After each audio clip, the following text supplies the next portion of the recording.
ملف احمد عبد القادر وعودته مره ثانيه بتشوفه ازاي وظهوره مع الاهلي؟ خلينا نتكلم على امكانيات احمد عبد القادر. ماشي.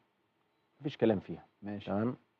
احمد عبد القادر لعيب كوره على مستوى عالي جدا، وبتاخد منه كمان حتى لو لعب الناحيه الثانيه، ماشي. مش الناحيه اليمين. ايوه. يعني الناس اللي هي هل الاهلي عندها ممكن يجدد معاه؟ يعني او في وارد جدا مصلحه الاهلي طبعا. ان هو يجدد معاه؟ وارد جدا طبعا. عرض وطلب، بس انا كامكانيات وقدرات اشوف ان احنا محتاجين حد بيبقى حد مختلف.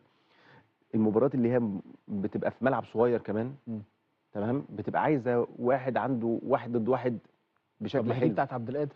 طبعا. اه. وواحد كمان اشول، يكون واحد اشول بالمهاره دي، لان انت بتفك حاجات كتير طيب يعني. يعني الطلبات المعايير موجوده فيه في احمد اه طبعا موجوده. اه موجوده في احمد عبد القادر، لكن في النهايه كل واحد بيختار اللي هو شايفه. اه انت لو اي حد ما اختارنيش، ماشي.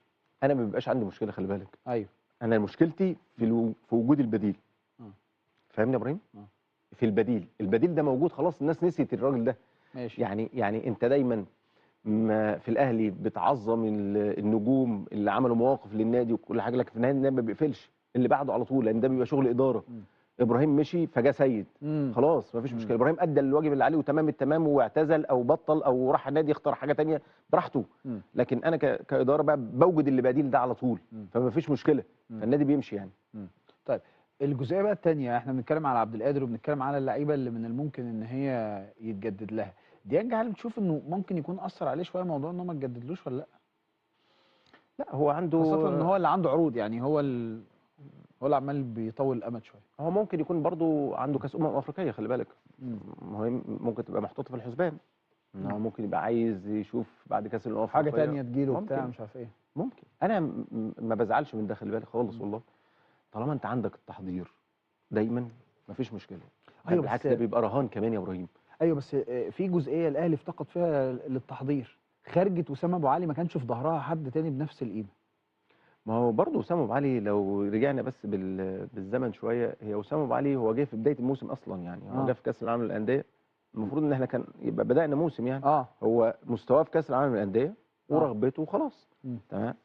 لكن برضه خلينا ناخد بالنا ويدينا بنقلب نور كده، ان انت يبقى محضر اثنين مش واحد.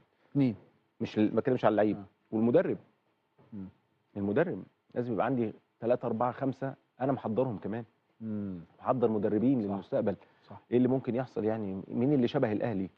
هل ما زلت من يمكن سنه و3 شهور عملت معاك اول حوار هنا وسالتك، قلت لي اشوف انه بعد كده لازم الاداره تبقى 80 المدير الفني 20. مظبوط. الآية ما ينفعش تبقى 80 المدير الفني 20. ما ينفعش هو يجيب لي لعيبه ويجي يعمل لي تجهيزات ويمشي لي بعد بكره الصبح ويسيب لي اللعيبه ديت انا اترازى بيها. مظبوط. لسه ما زلت عند نفس الفكره؟ مظبوط. ما زلت عند نفس الفكره.